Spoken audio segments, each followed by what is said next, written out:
હું ને તમે ખોડિયાલને માનીએ, હું ને તમે માં મોગલને માનીએ સાહેબ. આ પૃથ્વી ઉપર બધી દેવીઓ છે જ, માનો તો બધુંય છે, નો માનો કાંઈ નથી સાહેબ.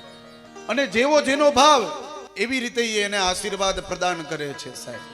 તમે ભાવથી એના પાસે માનતા કરો ને, હું તો એમ કહું કે તમે તમારા કુળદેવી જે હોય, ચાહે હરસિદ્ધિ હોય, ચાહે ચામુંડા હોય, અંબાજી હોય, ખોડિયાલ હોય, આવડમાં હોય, મોગલમાં હોય, તમે જેને માનતા હોય, જે તમારા કુળના દેવી હોય, તમે એની આરાધના કરો ને, એનું તમે ધ્યાન ધરો ને, અને એના ઉપર તમને પૂરી શ્રદ્ધા હોય ને, તો એ માતાજી તમારું કામ ચોક્કસ કરે.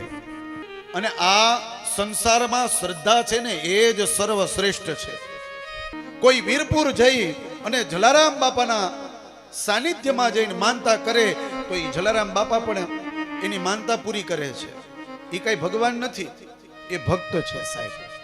તો જો ભક્ત આ ભક્તોની માનતા પૂરી કરી શકે તો આ માતાજી, આ દેવતાઓ એ માનતા પૂરી ન કરે?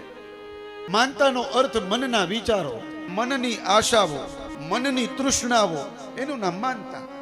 માનતા માનતા હોય એને વંદન છે, માનવી જોઈએ, પણ માયના પછી માનતા પૂરી કરવી જોઈએ, કાં તો માનતા કરવી નહીં.